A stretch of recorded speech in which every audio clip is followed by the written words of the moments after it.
চলো তোমাদের সাথে আজকে শেয়ার করা যাক। মিশো থেকে আমার একটা পার্সেল এসেছিলো, অবশ্য পার্সেলটা আমার না, ছেলের ছিল। তো সেই পার্সেলটা তোমাদের সামনে আনবক্সিং করলাম। তো চলো, এর মধ্যে আছে ছেলের একটা প্যাম্পার্স, যেটা কিনা ওই 56 পিস আছে এক্সেলের।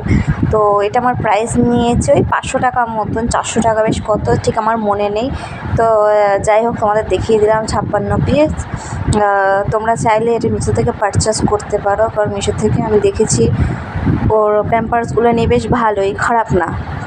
তো তোমরা চলো, তোমাদের সামনে একটা খুলে আমি দেখাচ্ছি যে জিনিসটা মানে প্যাম্পার্সটা কেমন বা কিছু। এর আগেও আমি একটা প্যাম্পার্সের ভিডিও ছেড়েছিলাম প্রায় 2 মাস হয়তো আগে, 1.5-2 মাস আগে, ঠিক আমার খেয়াল নেই। তো এই যে প্যাম্পার্সটা দেখো, প্যাম্পার্সটা বেশ সফট জানো, আর দেখো বেশ ফ্লেক্সিবল, মানে মানে বাচ্চাদের পরলে আর কি কোনো প্রবলেম হবে না আর কি, আমার যেটা মনে হলো আর কি। এটা ফ্রন্ট সাইড যেটা তোমাদের দেখিয়ে দিলাম, আর বেশ স্মুথ মতন, তাই সেটাই আমি দেখছিলাম। সো টাটা সবাইকে।